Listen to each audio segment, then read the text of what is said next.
and that is Alec Bohm.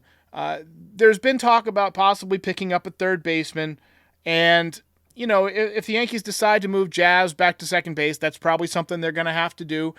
And people have been asking about Alec Bohm, and obviously the StatCast numbers are pretty good.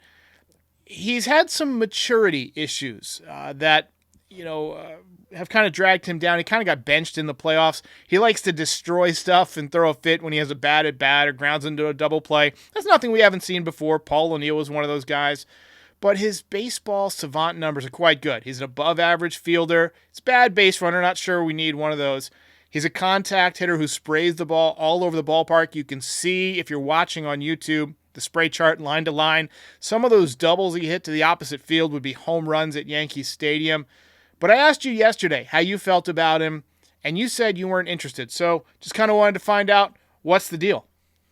Yeah, it's more of like a hard no from me. Alec Bohm is a good baseball player. Like I do think that, he can hit the ball, he can field, but I just don't think it's a good fit. He's got some good statistics defensively at third base with 5 outs above average last season. That's pretty good. He can swing it. You saw the savant numbers there. Good exit velocity. Doesn't whiff a lot. Doesn't K a lot. You'd love to see that. But here's why he's not a good fit in my eyes. First and foremost, those attitude problems you mentioned. I have a few friends that are Phillies fans, and they complain about this guy nonstop. He got benched in the NLDS because of an attitude issue, and Rob Thompson was unimpressed with how he handled late season adversity. He does have a good amount of range with those 5 outs above average, but he made 14 errors last year. And in 2022, he made 13. In 2021, he made 15. So he's really not that great defensively. And honestly, if anyone is a Gleyber Torres replacement, it's not Caleb Durbin. It's this guy. Because he can hit the ball, but he's got a bit of an attitude and work ethic problem.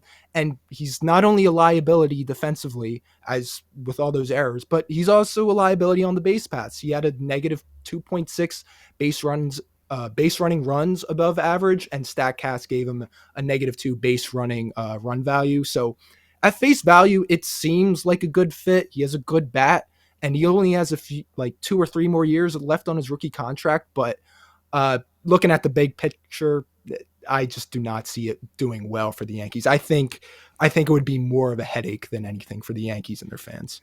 Yeah, I think the Yankees don't need any more headaches right now. We've got plenty of headaches to go around. The base running thing is kind of what concerns me a little bit because they're already terrible at base running.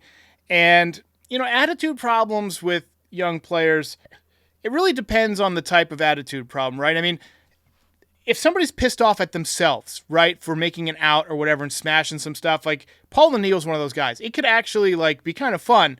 But if they're one of these people who's just a bad teammate or a clubhouse nuisance, then it's not a good fit. Because right now you don't want to screw up the chemistry of a team that's trying to get back to the World Series. But a lot of people are asking about Alec Bohm, so I thought we would talk about him. This was a clip from a recent podcast. If you enjoyed it, go ahead and check out the full episode. Ball game over.